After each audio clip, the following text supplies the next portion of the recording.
And now, joining us live from Ogun State on the news this evening to discuss the recent meeting between the President and the service chiefs is Dr. Lekan Oketokun. Doctor, you're welcome. Thank you so much. Thank you very much. Tonight, let's take a look at the recent President met with the new service chiefs on Monday. What do you think this new set of service chiefs can or should do to ensure a change in the architecture of Nigerian security? Well, thank you very much. No doubt the security situation of the country is very precarious. Precarious in the sense that you have a series of security challenges here and there. You have in the northeast, you have in the northwest, you have in the southeast, and virtually all over the country. And so the appointment of new service chiefs is intended to inject new vision and new energy into the security situation of the country. And if you look at the caliber of the people that have been brought on board, you will see that a lot of people have said that they are square pegs in square holes, meaning that they know their onions, they are tested, and they have varied experiences. And as a result of that, we expect that they will be able to cope with the security challenges that bedevill the Nigerian nation. Because these challenges are there, no doubt. And whether we like it or not, we can't continue with the way we have been doing before.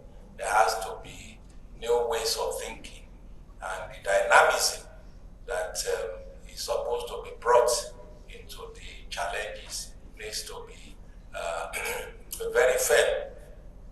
So that's why we are saying that the meeting of the president with the service chiefs is all right. And if you look at what he told them, he admonished them to work together, to work as a team.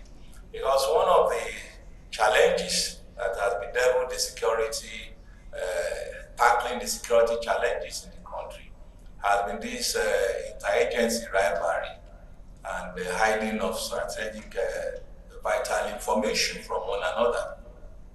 And this has led to many of the security agencies working at cross purposes, which is not in the interest of the nation.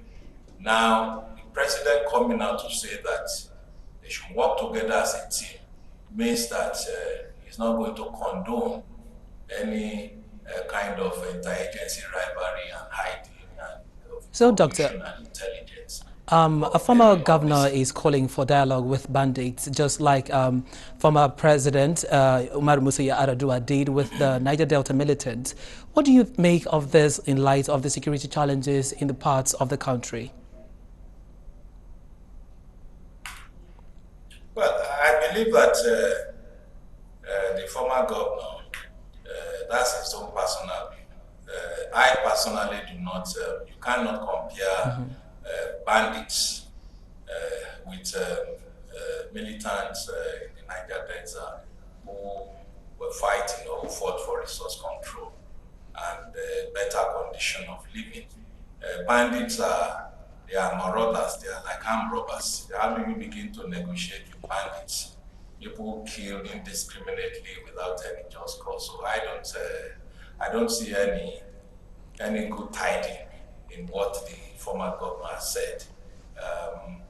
It's just like empowering criminality, which I don't subscribe to. You can't compare that, as I've said, with what was obtainable, with what obtained in the Niger Delta. The Niger Delta people was as a result of deprivation, degradation of their land, the loss of access to their farmlands and seas and whatever, and neglect in terms of infrastructure.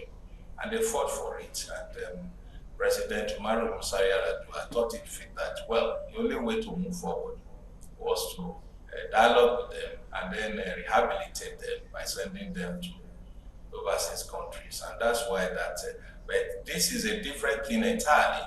It's a banditry, kidnapping and things like that. You don't reward that kind of mess. You don't record it's nonsensical to say that we should dialogue with them. Tomorrow, some people will wake up and start killing, and then you start negotiating with them. How do you negotiate with criminals? These are criminal elements, and you don't negotiate with criminal elements. They are like terrorists. If you negotiate with terrorists, you are going to weaken your position. And states don't negotiate with, when they want to negotiate with terrorists, it has to be on definite terms, but we are not even talking about terrorism now. We are talking about... All right, Doctor. Previous security chiefs have been accused of not working together. Do you think these new security chiefs would do something different this time around? Well, the commander-in-chief of the armed forces has admonished them to work together. And you see, service chiefs look at the body language of their commander-in-chief.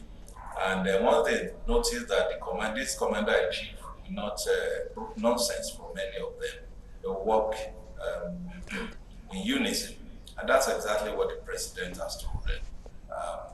The fighting insecurity, the country, or security threats, is not something that should breed a kind of ego.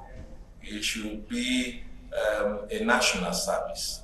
And when you are national service, you put your personal interests aside and then face the work of the nation. And so if you are going to curb the insecurity, you need to work together, not at cross purposes. Because when you begin to work at cross purposes, you undermine the work of others and you expose others to dangers, and then you have wanton loss of lives. So no precedent. Interesting there. What is someone else? Interesting. And that was Dr. Lekan Oketokun, public affairs analyst, joining us tonight. Many thanks for being part of the news.